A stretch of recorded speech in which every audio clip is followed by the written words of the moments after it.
Welcome to Classroom 2 Courtroom. Here's your host, Scott Benton. Hey everyone, Scott Benton here. How are you? I'm the host of the Classroom 2 Courtroom podcast, where we help you easily transition from a law school student into your professional career as an attorney, and where we make the practice of law fun. Now today we're going to take a look at the power of turning setbacks into opportunities. Are you a law student or recent graduate waiting for admission to the California bar and eager to gain real-world legal experience? Join the Legacy Lawyers' coveted associate programs in sunny Southern California. Our hands-on spring, summer, and fall programs provide opportunities to dive into high-stakes probate litigation. If you aspire to litigate and thrive in an America First culture that values God, family, and country, we want you on our team. Don't wait, space is limited. Call 714-766-0457 to learn more about this exciting opportunity. That's 714-766-0457. Elevate your legal career with the Legacy Lawyers.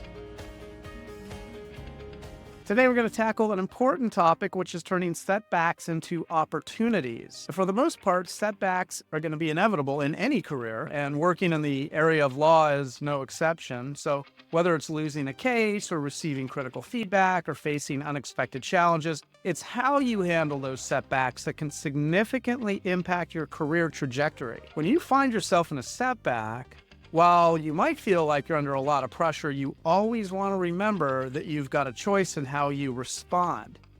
And you've probably heard about breaking down the word responsibility, and that you can choose to respond with ability. And that's what you'll be facing here. So in other words, you can let setbacks slow you down, or you can look those setbacks in the eye and you can learn the lesson and essentially flip it around so you're even more knowledgeable than before. So let's explore how to convert setbacks into achievements. First, it's essential to reframe your mindset. Now again, this is hard to do when you're in the middle of a setback, which can just plunge you into a feeling of crisis. So you need to find a way to become level-headed when you're anything but level-headed. And that's the heavy lifting that you need to do when you find yourself in that place where you want to panic, which shuts off your brain, but you want to be able to remain calm and thoughtful, and that's what sets the amateurs apart from the pros. Instead of viewing setbacks as failures, the pros see them as a learning experience and an opportunity. And if you need to get yourself to that same level of ability, then you're going to have to respond that way with calmness and thoughtfulness as well. That way you can respond with ability. Now, every setback provides improvement and growth. For instance, if you lose a case, then you want to sit down and you want to be able to take the time to analyze what went wrong.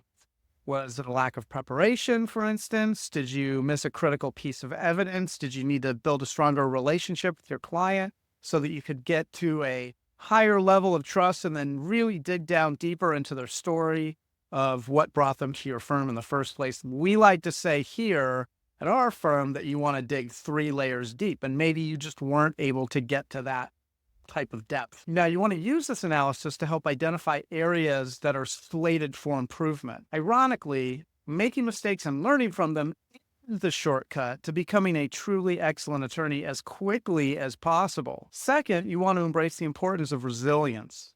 Now, resilience is the ability to bounce back from setbacks and to keep moving forward anyway, in spite of those setbacks. So it's going to be about maintaining a positive attitude and staying focused on your long-term goals. Remember, resilience isn't about never experiencing setbacks. It's about responding to them. Responsibility. One effective strategy for building resilience is to develop a support network.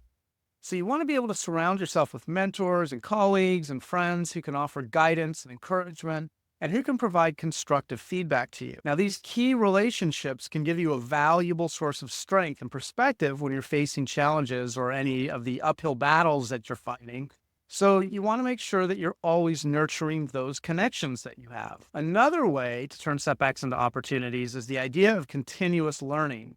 Now, the legal field is constantly evolving, so staying current on new developments becomes critical.